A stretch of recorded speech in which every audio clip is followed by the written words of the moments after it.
Okay. I thought I had it recording and I didn't. Okay, now I'm all set. I apologize. I want to start out introducing Anthony Congelosi, who's part of the team of Paul Congelosi Trailer Sales. They've been friends of Dressage4Kids for many years. It's a family-owned business. It's been operated since 1986, and he's going to talk to us a little bit about the incredibly important activity of making sure you are trailering your horses safely. So if you can unmute yourself, you have. Hi. You're Yep. on, Anthony. Can Thank you hear me? Yes, we can, loud and Okay. clear. I think it's probably, say the least, maybe one of the most important horse accessories is what you put your horse inside. And I think a lot of people don't realize, important things that go into what you purchase and why you purchase and the things that work for you. I used to write a article, like a monthly article, and the title of it was Learn What Works for You, because what works for one person might not work for the other person. And the bottom line is the horses are much more adaptable than the people. I think is kind of I can't sit here and tell you that I'm a horse person. I'm a trailer person, but understanding and listening to people over the years has the horses will adapt to conditions. I think that we as people have a little bit harder time. So you have to be comfortable with the way you're going to haul the horse. And I think maybe the horse can sense or feel if you're uncomfortable. So if you're uncomfortable loading or unloading or how the horse is in the trailer, maybe it would affect the horse's ride. So I think that that's important. I'm going to just go through, I have like an outline that I use, just basic construction differences and loading types, and then different things to be prepared for. I would say that most of you, if you trailer, probably use a straight load trailer. In the Northeast, we're in straight load country. Everybody pretty much, the most common towing combination I see is a Chevy Tahoe and a 2-horse bumper pole with a dressing room. It's very common, easy to get around, easy to get in and out of places. So, if any of you have trailers, it's very possible that you have a similar combination. The first thing that you'd look at is construction. And a question that I get a lot from people that maybe their friend is selling a used trailer and they want to know if it's safe. Well, I can't answer if it's safe without looking at it, but chances are if you can lay underneath that trailer and you can pull pieces of the frame off of it with your fingers, it's probably not safe to have a 12, 13, 1,400 pound horse bouncing around on top of that frame that's flaking off in your hand. So that's a good indication. That would bring you to construction differences. You'd have the most basic is all steel. You'd have steel frame with aluminum skin, and then you'd have all aluminum. All aluminum has definitely become the most popular since salt became a major issue. Salt eats trucks, it eats trailers. It gets the ice off the road, but other than that, it does mostly bad things, not good things. It deteriorates things.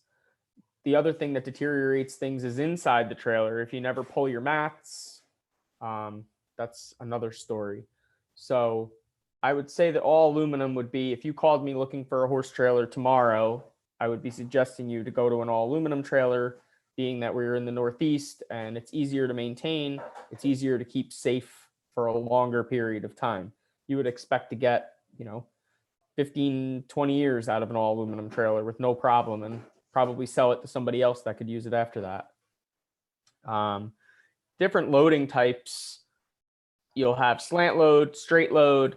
You'll have trailers that are taller or shorter. Most trailers nowadays are at least 7'6" tall.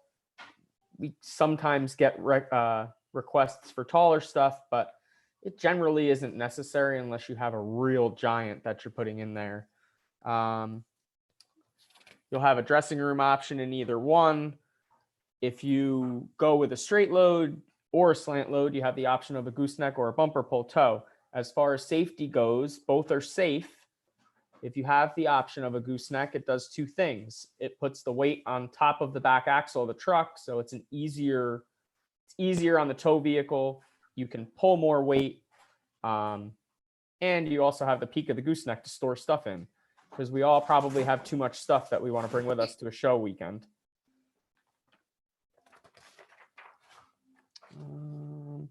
The other probably most popular setup and a setup that a lot of people like would be a 2+1. You'll have two straight load stalls in the back and then an area in the front for either another horse or your golf cart. We've been doing a lot of trailers lately where you have a divider that rolls over to the side, so you can safely load stuff from the back forward into the +1 area and then roll the divider back to put the horses in. That also allows you, if you ever needed to use two box stalls, you can roll the divider out of the way easily and safely operated by one person, which is a nice feature to have. The other thing, since we're kind of focusing on safety, we recommend, once you pick the right trailer and you own the right trailer, we recommend having someone service the trailer once a year. You know, you service your car, you service your tractor, you bring your horse in for checkups. A lot of people ignore the trailer side of things. We recommend having it looked at once a year.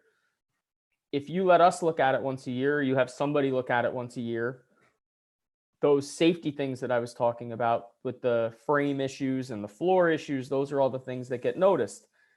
Your goal is to have us notice the problem before it becomes a major problem. And then, you know, you get yourself into a troublesome situation. When we service a trailer, we start from the front and we look at the frame. The coupler that attaches to the ball, those can wear out. They get cracks in them. They get broken springs and mechanisms, things that have to be checked. We would check the floor and the frame under the floor, like I was talking about before. We would check door locks and door hinges to make sure that they operate and are lubricated. Ramp hinges and springs get checked. There are some common stress areas in a trailer, like top corners, areas around ramps that can become a problem. The thing with aluminum, although it is the better material to use now, it is more brittle than steel, so it can crack. Stress cracks have to be addressed, and if you address them and you get it maintained, then you won't have any issues. The next big part of it is the wheels. You know, maybe people don't realize, but every wheel has two bearings in it. They're about this big around. So that's what your trailer's rolling on, is two things this big in each wheel. So those get taken out, they get cleaned, they get inspected, they get repacked with grease and resealed so that you ensure that your grease that's in there is staying at the right level and the right, I guess the word would be viscosity level. I don't know if you use that term for grease or not, but anyway, at that time, we also lube and adjust the brakes. Obviously, you need to be able to stop. You don't want that to be a stressful part for you or your horses. Improperly operating brakes is probably the cause of a lot of horse trailer accidents, I would think. I don't know what the numbers are on that, but it's something that they have to work. They are mechanical, so if they're not lubricated, they won't work well. You'll have an electric brake controller in your vehicle, or if you don't, you should. And it's something that you can use that electric brake controller to manually check your trailer brakes without stepping on your pedal. Within the wheels, there's tire tread wear and air pressure. If you notice tire tread wear is uneven, chances are you have some sort of alignment issue. Axles can get bent. If all of a sudden you see tires that are worn only on the inside or only on the outside, you may have a bent axle. Also something that we would look for during a routine maintenance check. Electrical issues can happen in the trailer. Whenever we do a service, we replace the light plug that plugs into the truck. You either charge or replace your breakaway battery. Breakaway battery is the little box on the front of your trailer that if your truck ever came disconnected from the trailer, that plunger pulls out and activates the trailer brakes.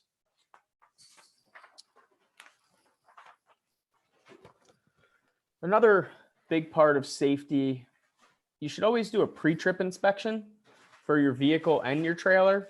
I think that for your vehicle, you should check your fluids and tire pressure, make sure that your ball is the right size for your trailer, make sure that all your pins are inserted so that nothing can come out, make sure that your brake controller is functioning, and that you have a spare tire and a four-way wrench and a jack in the truck. Then you can be able to change a tire on the trailer or on the truck. For the trailer, I would do a once over and walk around the whole thing, make sure that everything looks the way it's supposed to, check your tire pressure, and make sure your spare tire's there. When you're traveling, double check everything. If something doesn't look right, then it probably isn't. You see a wire hanging underneath your trailer, chances are it's not supposed to be dragging on the ground. Things like that.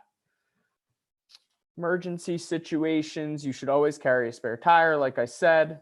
And always kind of be prepared for anything. I think that is any time that you're going somewhere or going somewhere with your horse. Know the phone number of somebody that you can call if you need help. Have AAA or something to that effect. Know what your route is. Don't drive into anywhere that you're not sure you can get out of, and so on. That's kind of everything that I have on safety and guidelines. I don't know if anybody has questions. Anthony, we have a couple of questions that maybe you can give a quick answer to. One is, do you have a recommendation for the best type of truck for hauling a gooseneck? Do you have a preference? I mean, we're Ford people, but it's Ford, Chevy, or Dodge. If ideally would be, a F-250 2500, not a 150 or 1500. You'll have a lot more suspension and power in a 250 or 2500. And then again, depending on what you're towing, if you want to tow a 6-horse head-to-head, you need a 350 dually. But it just would depend on what you're towing. A 2+1 and a 2500 or F-250 is a perfect combination, for example. And one other question was your thoughts on fifth wheel versus gooseneck. For whatever reason, the camper industry has always used fifth wheels and the horse trailer industry has always used goosenecks. If I had a choice, it would be gooseneck every time, because I don't know if anybody in here has ever seen a fifth wheel hitch, but they're huge and heavy and they take up a lot of room in your truck. Where if you have a gooseneck hitch, all it is a ball that's removable. So I'd say gooseneck 100% if I have a choice. Super. Those are our questions so far. Okay. Thank you. You're welcome. That's been fantastic.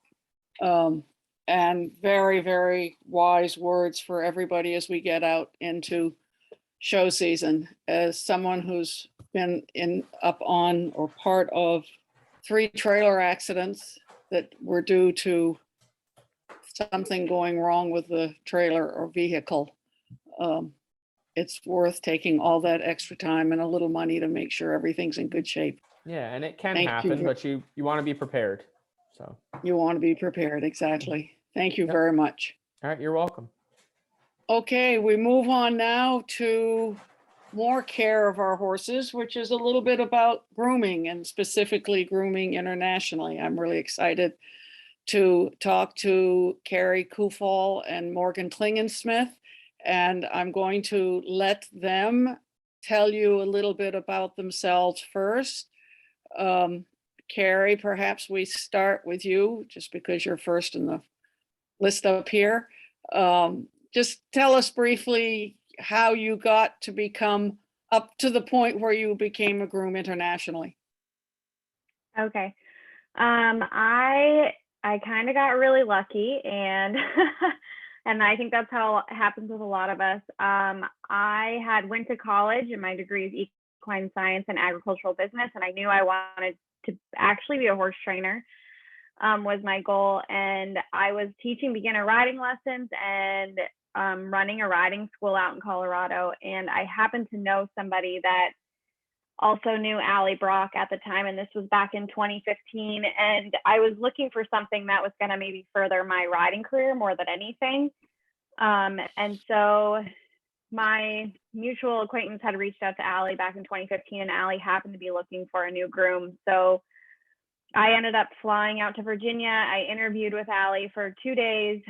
I made the biggest mistake ever. I overslept my alarm for my flight home, and which is not something you want to do when you're interviewing for a groom position, and lots of little things. But Allie is, I'm sure most of you know Allie, and she's like the nicest person ever. So I ended up, otherwise I did enough things right. So I ended up getting hired like on a trial basis, and I flew out to Virginia. Well, actually I drove out there. It was August of 2015. And I basically was told I'll be on a trial, and if everything goes okay, then I'll go down to Wellington with Allie, and the rest is kind of history. So I was able to hold my own, and so I groomed for Allie for about 3 years. Okay, let me stop you there if I can, and Yep. let's catch up with Morgan. Perhaps you can bring us up to sort of that point. Yeah, sure. I agree with Kerri. It's sort of you get lucky a little bit on the international part. And I've been working for Betsy Giuliano at Haven Safe Farm since 2014, and I just started with her Ohio horses. And from there, a groom position opened up for horse show grooms traveling. Morgan, I'm going to interrupt. Morgan, I'm going to interrupt Yeah. you quick. What had you done before you went to work for Betsy? I was just a local event kid. I did not have any prior grooming experience before this. I started for her right out of high school. So that's how I got started into grooming, I guess. And then, but in 2017, I took that was my first Wellington season. And then after that season, I had groomed for Jennifer Baumert and got to know Adrian Lyle through there. And at the time that summer came around, Adrian needed a groom to go to Europe with Salvino because her at-home groom could not travel internationally. And that's how I started my career with International. So, yeah. So Morgan, sticking with you, what have you, just carrying on from there, tell us where you have groomed internationally. I've groomed a lot, quite a bit in Europe. So I've groomed at Rotterdam, Aachen, Luxembourg. This year will be my 5th year going international. So in 2017-18, Rotterdam and Aachen, and then in 2018, I also did WEG at Tryon. And in 2019, I traveled a lot because we did World Cup in April in Sweden, and then over to Europe for Aachen and Luxembourg. And then I flew straight from Aachen into Lima, Peru for the Pan American Games with Betsy Giuliano's other horse, Handsome. And then obviously 2020, there was no international travel there. And then this past year, I was lucky enough to make it to Tokyo. So, yeah. Fantastic. And Kerri, what about you? Where have you groomed internationally? I have not done as much as Morgan has, but I did, basically 2016 was Allie's big year that I was working for. So we were in Europe. She showed at Compiègne and Rotterdam. And then I also went to Rio for the Olympics in 2016 with her.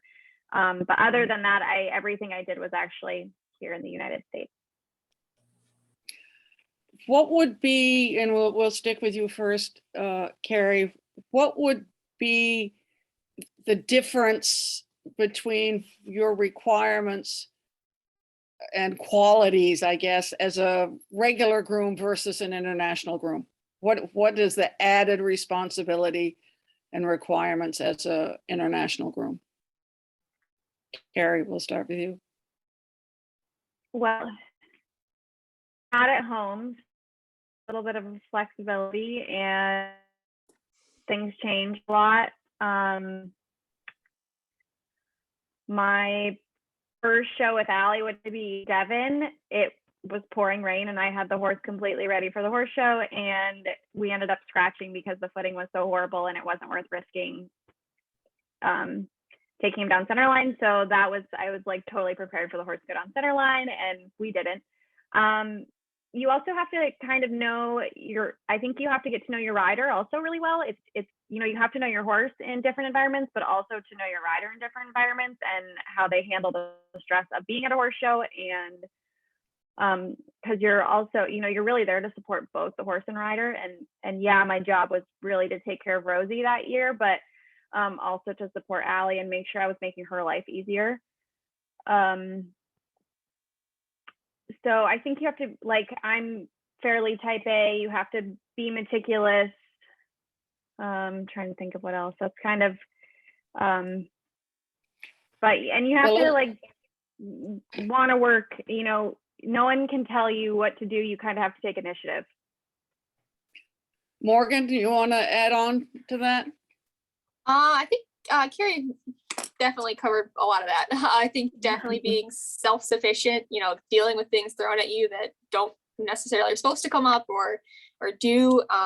And, obviously a very hard worker, you're doing long hours and days and everything sort of turns into a blur at the end. But it's very rewarding. And I also think definitely being cool under pressure. That's always one of the things that Adrian sort of jokes about, that a bomb could go off and, I'd be carrying Vinny like nothing happened. So definitely helps. Mm-hmm. You want to share with us some of any interesting experiences? We'll start with Morgan. You've been all over. Any fun things or weird things or scary things? I don't know. I'm sure some people have seen the article about my noseband in a backpack. I don't know. That's a big one at Rotterdam. Why don't you share that? Because somebody may not have. Well, if you can Google it too, it comes up. But in Rotterdam in 2018, I want to say, I had Salvino's noseband break on me as he was getting ready to go down center line. And luckily, I actually had 2 nosebands in my backpack. And we were able to actually change it out in the dressage court right before we went in. But yeah, I guess always being prepared, I knew that we all knew that barn was a mile away down the path. There was no going back in between. And, I think Debbie actually made a joke, you guys better bring an extra one of everything. And I guess I took that to heart. And I did pack quite a bit of stuff in my backpack. So. On a normal show situation, what do you have in your backpack? The normal show situation, I keep pretty much everything in there still. It's actually, if anyone wanted to ever come pick up my backpack, it's pretty heavy. It definitely hurts your back at the end of the week. But I have everything from sewing kits to, extra nosebands to an extra reins, gloves. Adrian used to lose her pocket squares all the time. So I have pocket squares in there, but now it's sewn in, so I don't have to take that. But yeah, just a little bit of everything. Kerri, do you have anything else that you carry with you? I would have never had a noseband. I will say that. I would have not been prepared for that. But no, just kind of, I've been to Rotterdam as well, and truly it's a mile. And a lot of times being in Wellington and even in Europe, you got to be prepared for the weather. It rains out of nowhere is usually the biggest thing.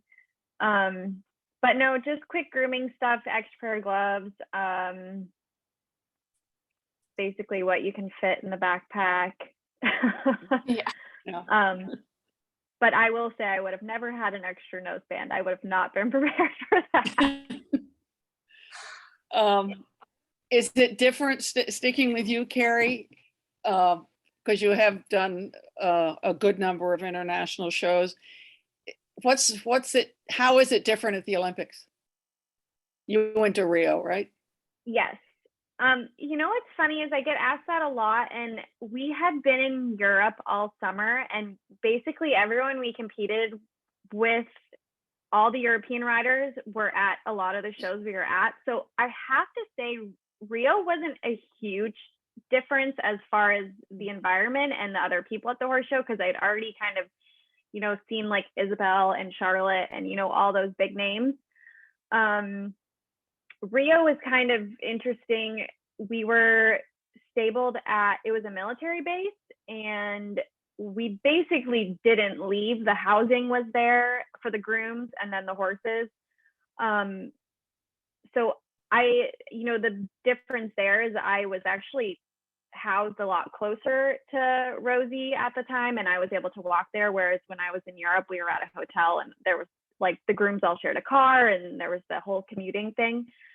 But I have to say, for me, it was just another horse show is kind of how I tried to handle it. And it didn't feel that different just because I had already been in Europe. I will say like it was more like the first big horse show you go in Europe is a little bit more exciting because you're seeing some like big names. But Rio wasn't too different, and I just tried to.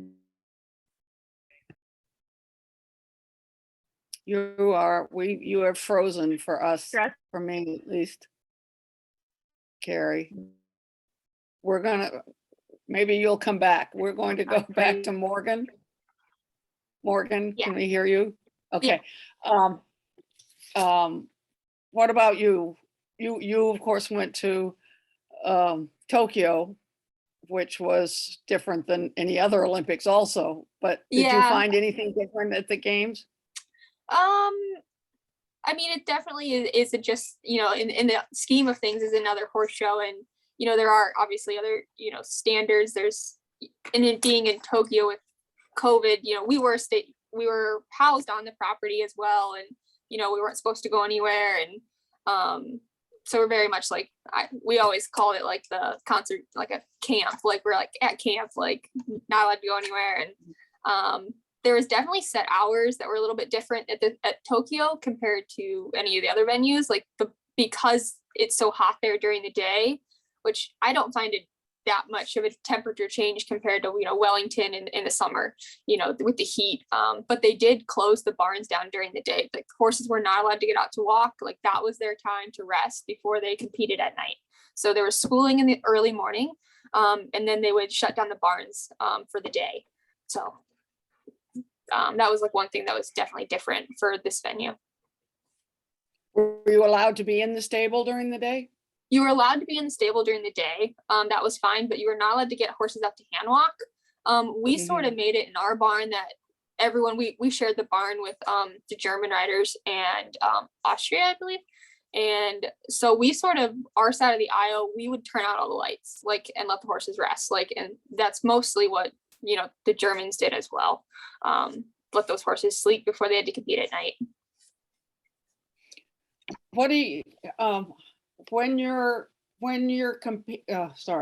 grooming at home, what is your schedule normally like? Just a normal grooming during the week, whatever. During the week, right now so Salvino is over at Adrian's farm. I travel a lot with him internationally. And then I have 3 horses at Betsy's farm at Haven Safe and Little Ranches. And I've actually taken on more of a riding position right now. So I do have 3 horses that I groom. Before we get into that, just normally as a groom, just give us an idea of what a day is like for a normal groom of a international level horses. Well, usually early mornings, depending like if start. Well, I mean, if we're just at home, we start between 6:30. Then my horses go out, they get turned out. So we turn them out in the mornings, we do our own stalls. I only have 3 horses. So we do our 3 horses stalls, turn them out, ride them. Any therapies that need to be done. They all go out again in the afternoon for hand walks. Then we usually feed grain around 3, and then we come back again at 5 to do another thing of hay and check them, do the stalls, and then we have a night check, of course. Yeah. And how many days a week do you work? I work 6 days a week. Okay. Kerri, is yours a little different? We'll see if we can talk to you now. Can you hear me now? Yes. Okay. So right now not grooming full time right now anymore. But when I worked for Allie, we usually start between 6:30 and 7, feed the horses and then clean stalls, and we would turn out some of them. Allie used to always ride her Rosie, her top horse at the time, first, so he was normally ready for her around 8 o'clock. And he always went in a magnetic blanket, and he had his mane braided because he has a lot of hair. So we had to pull him out kind of early and get him ready for her. And then I also groomed for Claudine, who was her sponsor at the time. I was responsible for her horses. So I also had to have her horses ready for her by 9 a.m. And she had a gray horse that a lot of time needed to be pulled out and cleaned in the wash rack before she would show up. So I spent most of my morning grooming, turning horses out, making sure, and the whole barn had to be cleaned before Claudine came in at 9 a.m. So then we'd normally drop lunch around 11:30, and we would feed. PM feed was usually around 4, and then and usually by 4 we were hopefully finishing up. All the horses had been worked, everybody was in. If we were lucky, the barn was finished at 4 o'clock, and then someone would come back and do night check after 8 p.m. Okay, Kerri, I'm as someone who works with a lot of kids, I hope this is a very simple question, and hopefully everybody knows the answer, but I find that basic grooming is not so well done. Grooming is brush the horse off and that's it. Can you tell us what your routine is to groom a horse? Yes. So first thing, and I have a tendency to do this everywhere I go, is we would pick their feet in the stall, because when you're the one cleaning the barn, you prefer to pick their feet in the stall because then there's less to sweep up in the barn later, and sweeping takes time. So if you have a horse that's broke and safe, you would usually pick their feet in their stall before they come out.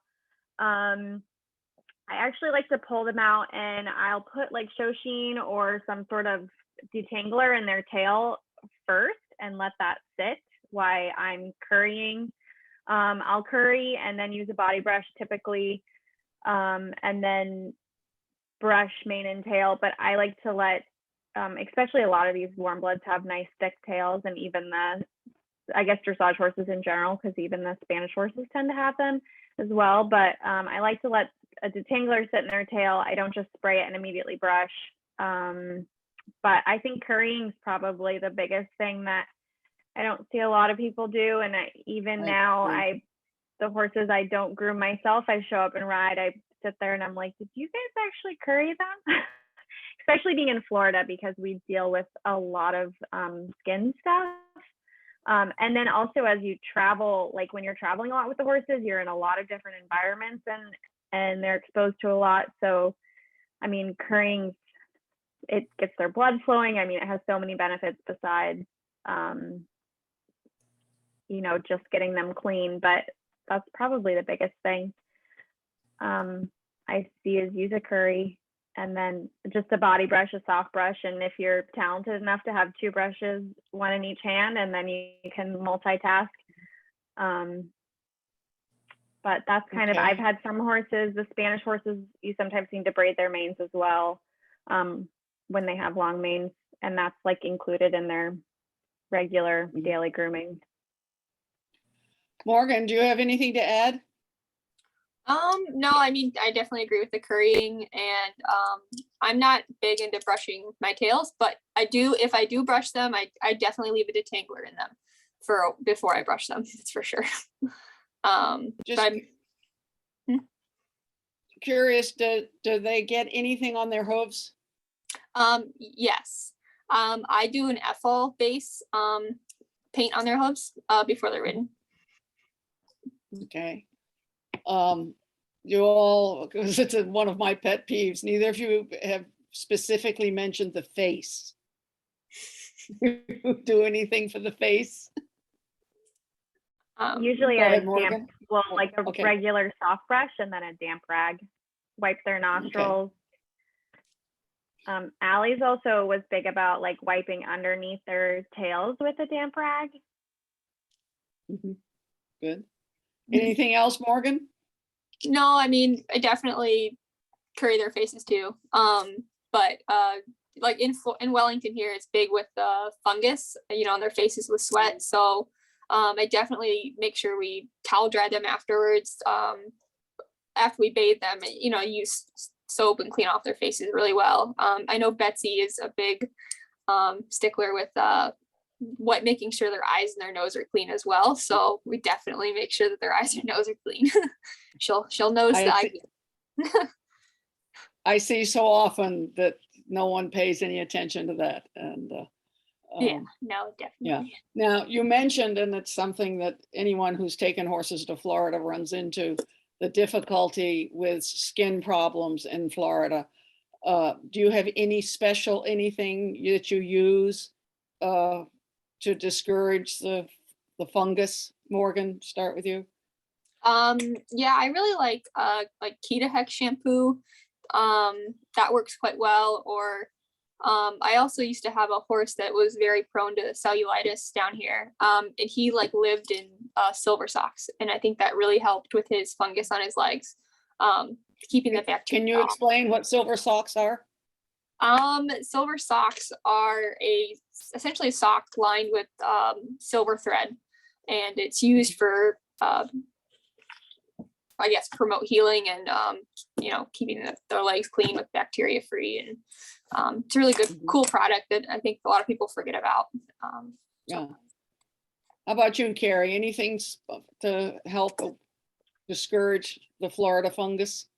I have a tendency to want to try and all year round clip their lower legs. So basically below the knee down, I'll clip them even if the rest of their body doesn't need to be clipped, just so that the hair stays short. And the whole point of that is so that their legs actually dry, especially if you're dealing with stuff on their legs. I have had some specifically horses with white legs that they tend to have some issues if you clip their legs. They'll get cellulitis and weird stuff because they actually want the hair on their legs. So that doesn't work for every horse, but a lot of times I will make sure their legs are clipped so that their hair isn't long, and then just towel dry them after they get bathed and everything, and really make sure that I think the biggest thing is that their legs dry off. You can leave them standing in the cross ties in front of a fan, and I think that for me has been the biggest thing, that the horse at some point dries. You don't just, if you have a horse that you're putting in a standing wrap, you make sure their leg is dry before you put a standing wrap on. But otherwise I've gotten, Morgan had mentioned the shampoo stuff you can get from your vet. And then that if they're having a specific problem, you can get that from your vet. You let it sit for probably 10 minutes and then rinse it off. But I think making sure that they dry is probably the biggest thing. Yeah. Starting with Kerri, we sort of went into the before ride routine, and you've covered some of the after ride routine. Did they get washed with something? What's your routine after the ride? Well, when I was working for Allie full time, Rosie a lot of times would come in, Rosie specifically, depending on how hot he was from the ride, he would just get hosed, and then we'd let him dry, and then he would actually get turned out after he was ridden a lot of times. So then he would come back in and need a bath. He had a roll pit. He would come in and you would touch him and your hand would be black. So he needed baths a lot. I try not to use shampoo every day if I can avoid it, just because I think it dries out their skin. But being in Florida, I mean, you pretty much have to at least hose the horse off after every ride. On the rare occasion that it's cool and you can avoid hosing them, I actually would try to, because it doesn't happen very often here, in which case I would just curry them again really well. And a lot of times you wait for them to finish drying if they're a little sweaty under the tack, and then curry them really well and basically regroom them. But if I did use a shampoo, is that your specific question? Well, or anything that you. Okay. A lot of times we used, it was like an oatmeal shampoo, something that was really soft on them, nothing that was too harsh as a regular shampoo, just so that we didn't dry them out, especially because, you know, the horses in Florida are getting hosed off every day because it's just so hot here. Did the horses, or do the horses get iced regularly, or only in certain times, or not at all? It was specific to the horse. So Rosie did get iced after working just because of the level he was working at, but some of the younger horses didn't get iced. Okay, great. Morgan, anything special about after ride care? No, I mean, I agree. Like I definitely don't do shampoo every day either. Maybe a once a week thing or as needed, you know, after turnout. The aloe oatmeal shampoos are great for, you know, when you do need those daily uses or vice versa. But yeah, and ours get iced every, you know, after working hard as well. And sorry, I'm gonna interrupt, just to be clear to everyone, we're talking about icing legs, not icing bodies, but Yes. icing legs. You use ice boots probably, or Yes, something? and Salvino actually has a saltwater spa that we put him in after work. So he gets iced that way as well. Okay. Just, before I go on, I wanted to go over and look at some of the questions that have come up. Did you fly internationally with the horses? Morgan, start with you. Yes, I did for Tokyo. Yes. You want to just tell us a little bit about what that was like? Yeah, sure. So the first trip over to Tokyo, so it was obviously we flew from the US to Germany and then did the quarantine there at Aachen, and then from Liège, we flew from Liège and it was a 19-hour, I want to say, flight. And we had to stop to refuel in Dubai. We just literally landed right on the tarmac in Dubai and refueled and refilled all the water containers for the horses. And then, yeah, landed in Tokyo, but each horse, you know, they travel in a pallet, 2 horses. The team horses travel together, so they were, you know, one in front of the other anyways. Forget how many horses exactly were on the flight, but there's quite a few. Was it just a cargo plane, just cargo, or? Just cargo, yes, just cargo, just Okay. horses. Mhm. I think And I had what did you do to prepare the horses to go? Any feed? yeah, so we Breakthroughs? make sure they're really hydrated for this trip. You know, this is one of probably the longest trips they're going to be on in a plane. Mhm. There was, I forget how many grooms, but I was the US groom that went, and, you know, each groom that packed their, you know, sort of, we call it the flight bag, and they have meals and, you know, electrolyte paste and anything that they wanted that horse to get. And then it would, you know, instruct me to give it certain times, and we send pretty much almost a whole bale per horse in a hay net. And they have water buckets that we can hang in the crate for them. And I check them probably every 2 hours when I'm on those flights. So Where did you sit? they have a small seating area right behind the pilots, sort of. So there's, you know, that plane was a bigger plane, so they probably had like 10 seats maybe. There's probably 8 of us on there. We had one veterinarian from Canada who went on our flight. So we had our US vet meet us on the other side. We didn't want him traveling, and then, you know, if our horses required veterinary care, to be tired when he got there. So I went on the plane with those horses, and then we met, you know, he picked him up so I could go through, you know, customs and all the other stuff for what Tokyo required us. Were there any problems with the horses? Did they travel well? Our horses traveled quite well over to Tokyo, so we did not have any problems. I always feel like when I flew with horses, so the hard part was, in my case, we flew from JFK. The hard part was driving to the airport on the bumpy roads. The flights were Yeah. after the bumpy roads. For sure. I think it's a lot of the standing around and waiting for them to get loaded is not Yeah. fun. Exactly. Kerri, did you fly? with I did Rosie? not. No, I didn't, because they do limit how many people can be on the flight. And so when we flew to Rio, a different groom had flown with all the horses. And then initially when Allie and I flew from Florida to Europe, Allie actually ended up flying with Rosie, and then I flew commercially because they didn't have enough room on the plane for me. We have one question here. Any advice for dandruff in the mane and tail? Either of you? You can Morgan, use a Kerri? dandruff shampoo. Morgan, anything? I've seen people use the, dandruff shampoo that we buy at the store that I per se have not, but I would say, maybe maintaining it, bathing and conditioning a little bit more. So whatever you can do to help the skin. Curious, Kerri, you mentioned that with Rosie, you had to braid his mane because it was so bushy or whatever.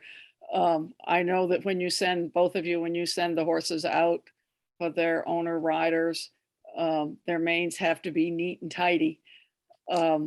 Any tricks on how do you make sure the mane is going to be neat and tidy? Should we start with you, Morgan?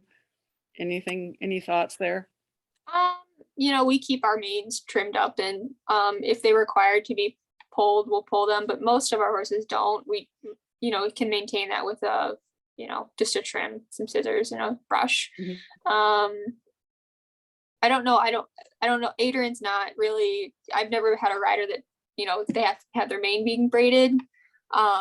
So I guess it doesn't matter if they're a little fluffy or something for, everyday work. Kerri, any thoughts? Kerri, frozen again? Oh no, you're there. Am I in frozen?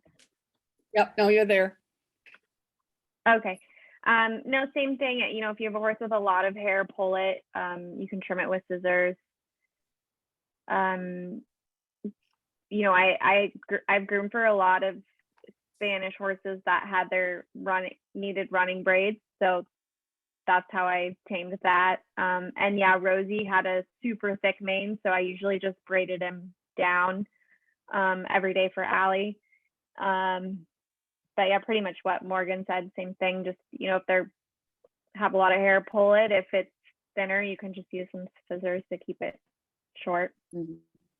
It's interesting, back in the dark ages when I was competing, we always pulled manes, and they were very short and thin, and we did lots of braids, kind of almost like the hunters. Now it's many, many fewer braids, and the manes are much thicker, and I'm not even sure where the changeover came. But I'm guessing that you try to just do the trimming with scissors and pull if you need to. Is that correct, Kerri? Morgan? Yes. Morgan, is that the same for you? Yes. Yeah.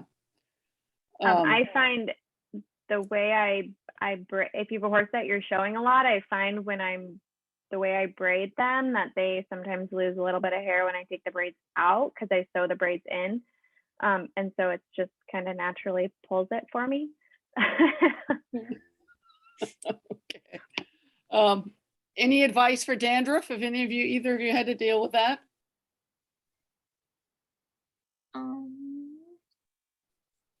Go ahead, Kerri. I haven't here in Florida, but you could use a dandruff shampoo. Actually, I didn't mean dandruff. I meant itching. We talked about dandruff. Itching mane and tails. Have you had that problem?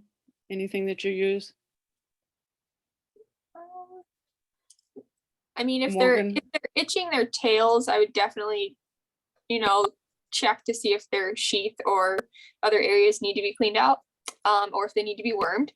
That's also another root cause. If it's just a skin thing, you can also consult with your veterinarian about things, you know, that are, maybe it's an allergy. Other than that, like, even you can look up some of, like, they make some sprays for itching you could try. But other than that, Mhm. keeping it clean, I think would help a lot as well. So, you know, properly, you know, you don't have to necessarily do the body bathing every time, but maybe you would increase the mane and tail washing more to see, you know, if that helps. When you're competing internationally and you're at the shows, is there a camaraderie amongst the grooms of different nations and so forth? Kerri, starting with you. Yeah, I definitely found that, you know, us as, because a lot of times we're at Nations Cups, so the grooms that were grooming the US horses, we definitely tried to help each other. And when you're traveling internationally, you spend a lot of time with the other grooms. So you better hope that everyone gets along. You know, they become your family. So I definitely found that everybody was really supportive of each other. And those were, like, you know, your people that you spent, you know, you ate every meal with them. And, you know, we all were rooting for each other's horse and rider combination. Morgan, did you get to know any of the grooms from other countries? Yeah, it definitely becomes like a, you see them all the time, and you develop relations, you know, like friends, and you see them at all the horse shows and some of the bigger venues, you know, going year after year. Knowing that, and, you know, obviously the other US team members, you know, your team, so you have to, you know, get along with everyone, and you're eating at the same places and usually staying at the same places, and so. So Morgan, you started out with Betsy as a groom, and that was sort of your plan. What was your long-term plan at that time when you started with Betsy? Did you see yourself continuing as a groom? I don't know if I really ever had a plan. I just sort of went with, let's see what opportunities arise day by day. I love the job and I love doing it, and I was happy doing that. And obviously I'm very grateful for all the other opportunities that have arisen. Yeah. So Tell us a little bit about what else you're doing now and how it's come about. So in 2019, I became Betsy's head groom, and then the following year after that, Betsy had imported some younger horses that were a little wild at first, and that's how I sort of got the ride on some of her horses as well. And from there, I've been given the ride on a younger mare that I've gotten to bring along with Adrian and Debbie. And it's been a super cool opportunity. And then this past year after Tokyo, I've developed a partnership now with Handsome, learning how to do, you know, Who is Handsome? Who is Handsome? Tell everybody. Handsome is one of Betsy Giuliano's horses. Jennifer Bomber rode him at the 2019 Pan American Games. So it's definitely very cool that I groomed him for the last, you know, 5 years. And now I have the opportunity to ride him, compete him. So. Well, and I can say from having been chatting with Betsy at different times, this was not so much a plan for her from the beginning, but wanting to reward Morgan for her excellent work and work ethic and everything else. And so it's not that it definitely would have happened, but you earned it. I think it's, And, you know, you get lucky at some of the spots and, you know, opportunities, and then sort of ran with it. And I'm, you know, winging it and just try and do my best and learn as much as I can, obviously. So. Absolutely. And when you look at the number of our international riders who did start out as grooms, and including Adrian, working for Debbie, and so forth. So maybe we'll be seeing you in the international arena in the future. Kerri, what are you doing nowadays with your life? So when we got back from Rio, I had basically been grooming for Allie for about a year and a half at that point, and I was lucky enough to get the ride on a horse that the Fritz and Claudine Kundren had owned, and he was originally purchased for Allie as a hopeful Olympic Grand Prix horse, but he just couldn't hold up to the work. So he was really a small tour schoolmaster. So they had given me the ride on him, and I showed him through I1. And prior to that, I had only shown through first level. So it was a really amazing opportunity, and it definitely helped my riding a lot. And I'm extremely grateful for that, because it, again, I wasn't necessarily hired to ride their horses. So, and Allie kind of took a step back from international competition. She has little baby Noah now, and who I have babysat some for her. So sometimes I babysit, but and then I made the decision also that I didn't want to keep, I was seasonal my first couple winters in Florida. So I made the decision I wanted to stay in Florida year round. So I now have my own training business here in Florida, and most of my clients are adult amateurs that have their own property. So I spend a lot of time driving from farm to farm teaching lessons, and I continue to get help from Allie as well. Fantastic. Well, I think this has been terrific. Anything that either of you would like to add about grooming or what it's like as a job, or anything before we sign off? Anyway, I thank you both very, very much, Kerri and Morgan. This has been fascinating, and it's an area of the equestrian world that I think not enough people think about as a good way to become part of the program and work with horses, and then, as both of you have been able to do, improve your riding along the way. So I thank you both very, very much. This was very interesting. Yeah. Thank you, everybody. Thank you. You're welcome.